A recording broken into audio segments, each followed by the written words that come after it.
តែនក្លោចផ្សាអាណិតដល់ជីវិតនេះផលកម្មបំបែកមិនទៀងមិនទៀង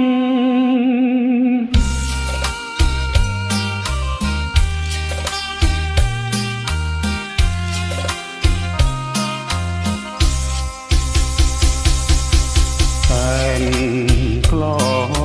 ចផ្សាអង្ចាគេសបោទុំមក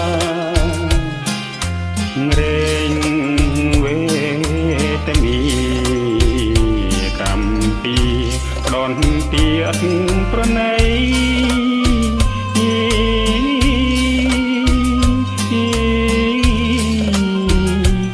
កម្មពីប្រនទៀតប្រណី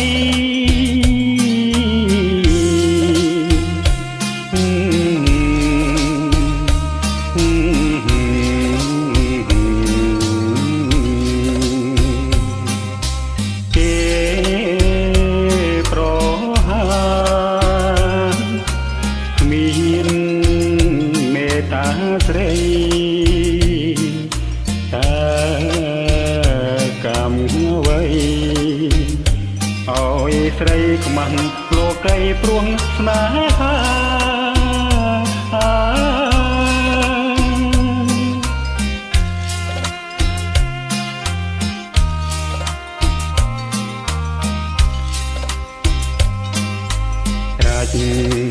ចូលក្នុងព្រៃសែនភ័យញោក